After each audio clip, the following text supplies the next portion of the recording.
When I knew and learned that my father was banned from traveling, I knew something is looming, and I knew at that time that it's not going well.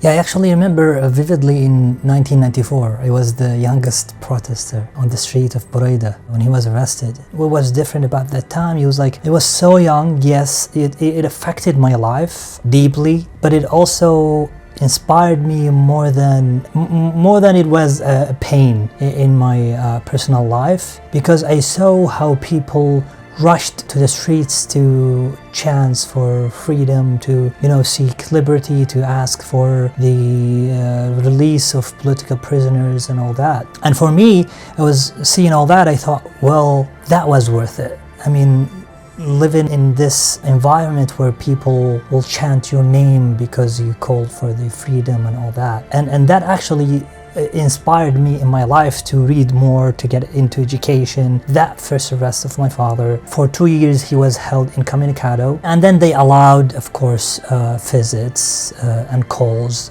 regularly. Maybe what different in the first arrest of my father is that he was never mistreated the way that he was in 2017 and 18, when he became much more popular, more influential, had so much connections with everybody. Everybody knew who he was. A lot of people read his books, articles, saw his shows and all that. So yeah, that was basically the first phase of that political, and probably like all that led me to political activism.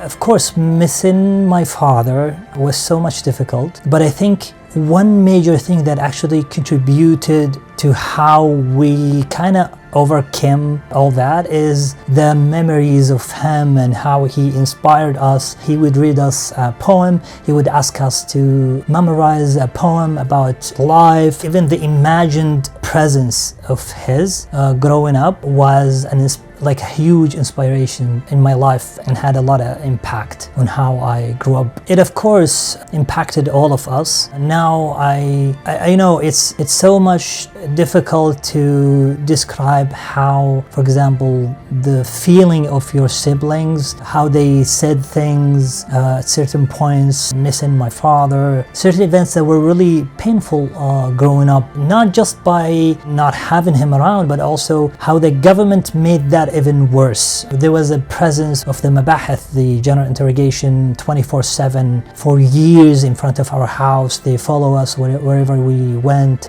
Even as kids, just imagine kids who were followed, how their relationship, how their friendship are going to be with others. Familial relationship was hugely impacted, and and everybody knows who was part of this activism. Looking at my son now, yes, maybe one of the things that I think about all the time is why I fight for freedom and democracy, why I want change in Saudi Arabia, because I did not want him to have that kind of life where he is stripped from basic rights.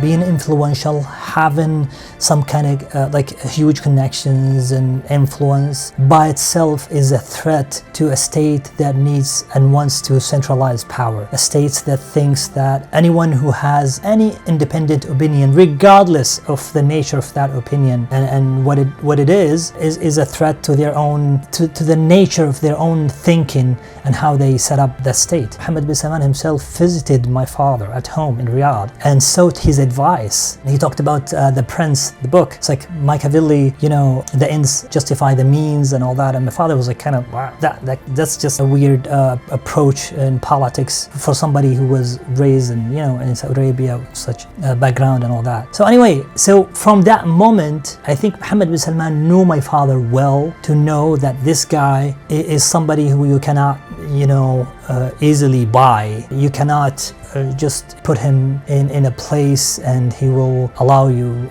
This is somebody who will say no if he thinks this is wrong.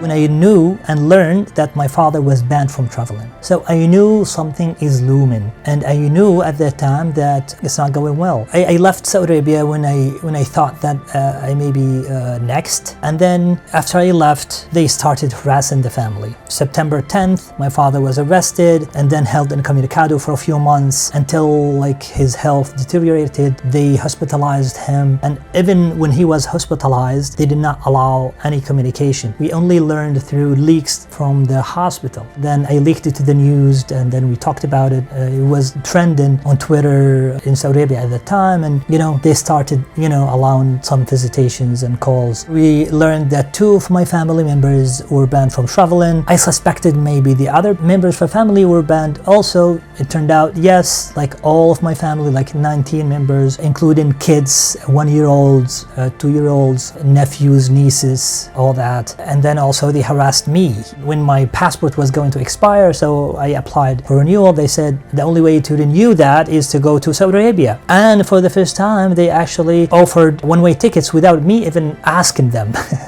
I knew it was a trap, so I didn't go. And then my wife, who was sent on a scholarship from King Saud University to complete her PhD, was actually also asked to go back to discuss her dissertation or whatever. And then again, they sent 2 tickets. When they asked us to go back, they said only to discuss this matter and then you're gonna go back to the US. But actually they sent one-way tickets. So I don't think they even thought it through. The Twitter threats that I get, the online harassments that I get on a daily basis. I get messages all the time that I will be assassinated, I will be cut into pieces. Whenever I talk about Khashoggi, they always say, you are next, you're going to be next. This means I'm doing something. I must be doing something that, provoke these, attacks and threats and bots online on Twitter.